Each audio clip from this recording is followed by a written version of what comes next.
Not too good.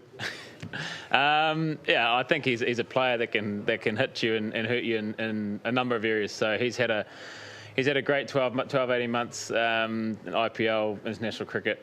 So yeah, it's came up against a pretty impressive knock today. The guys will go away, and we've got 48 hours to, I guess, reassess and come up with something for Napier. I'm not sure there's much you can weigh in with regard to the batting, but what was the sense in the room just about how that chase unfolded that really just seemed to never get going?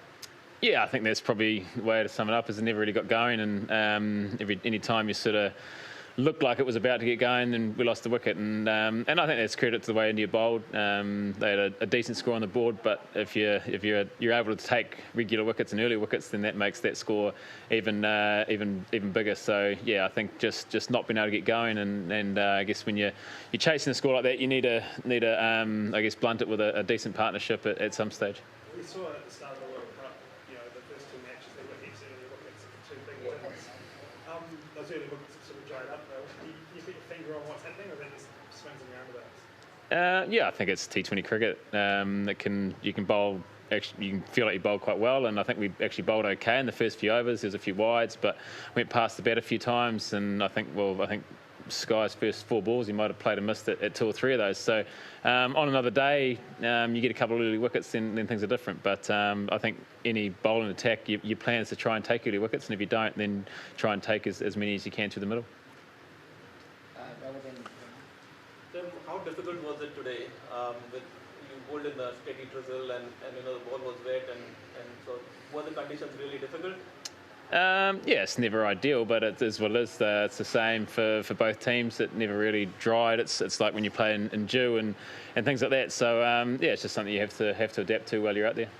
And another feather in your cap with a hat-trick there? Yeah, I guess got a bit lucky there with bowling the last over and a couple of finding fielders. So yeah, it's always nice. You can, like I said earlier, you can feel like you've bowled really well at sometimes and not, I guess, get the rewards, and you bowl, I guess, like you did today, and you pick up a few at the end, and it's all makes the day a bit better.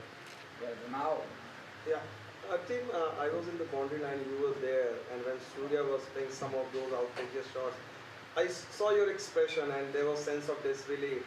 Having bowled some of the great Indian batsmen across the format over the last 10 years or 15 years, do you think Surya is the best T20 batsman from India?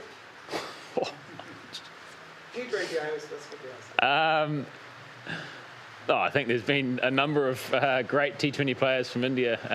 They produce so many good cricketers. I think Sky's had a great 12 months and had it's there for him to continue to do so and continue to play the way he has. But you look at guys that have played for a long period of time and have achieved so much over a long period of time. I think just India have always produced amazing cricketers, not only in T20 cricket but across all 3 formats.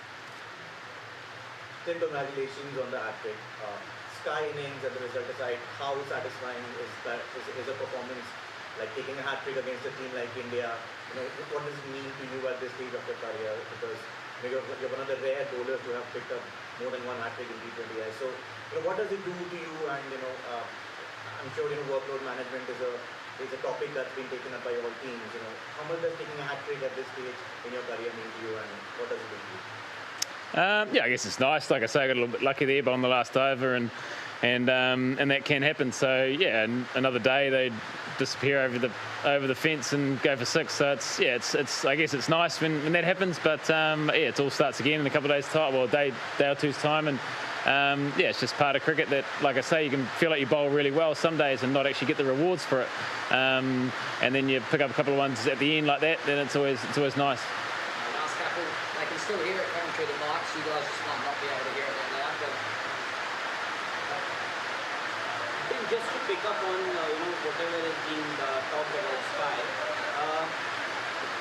just to pick up on that, Was it a 190 sort of a wicket today, or was Sky the difference? Because we saw both the teams, in fact, batters from both the teams, even from India and from New Zealand, they seem to be struggling a bit, especially with that new ball was doing a bit.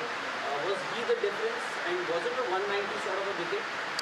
Oh, I think his innings, anytime a T20 player gets 100 in a match, it's quite often the difference. And I think you look at the rest of the side and the way that we sort of batted. I think his innings was miles apart of anything else we saw today. So yeah, probably made their score get to a score that was probably a little bit more than what we were hoping for. But yeah, it was an exceptional innings, and it was the difference between, I guess, restricting India to sort of 175, 170, 180, and then getting above 190.